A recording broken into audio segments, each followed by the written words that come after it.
Hanggang kailan pa nga ba ang mga pag-ulang dala ng habagat?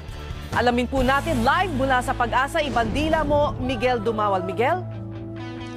Ses, alam mo mukhang may pagganda ng panahon na maaasahan dahil hindi tulad ng nakaraang weekend ay mahina ang katamtamang pag-ulan na lang ang inaasahan sa susunod na araw dito sa may Metro Manila. Mayroon pa rin, Ses, na posibilidad ng thunderstorms dahil pa rin sa epekto ng habagat. Pero hindi na ito sinlakas na pag-ulan gaya nitong mga nagdaang araw. Ganito rin ang inaasahang panahon sa nalalabing bahagi ng Central Luzon, Cagayan Valley at Cordillera. Gayon din sa Cavite, Laguna, Batangas, Rizal at Mindoro. Sa ngayon ay may nararanasan pa ring sama ng panahon sa ibang lugar kung saan itinaas ang yellow rainfall warning kalahating oras lang ang nakalipas. Kasama dyan, Ses, ang Bataan, Zambales, Pampanga, Bulacan, Tarlac at Nueva Ecija.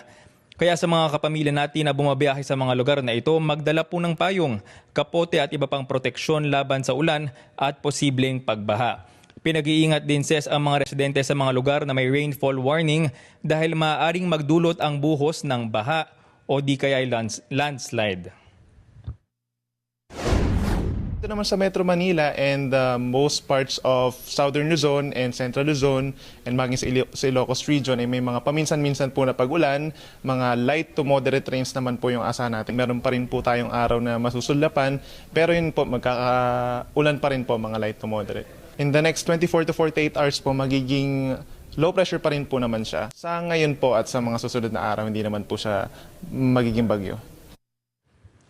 Ses, sa mga oras na ito ay maaaring nakakaranas ng kaunting pag-ulan ang ilan nating mga kapamilya sa Metro Manila. Ayan dahil ay may itinaas na rin na thunderstorm advisory nitong nagdaang 3 oras lang sa may Kamaynilaan at kasama na rin dyan ang Rizal, pati na rin Quezon.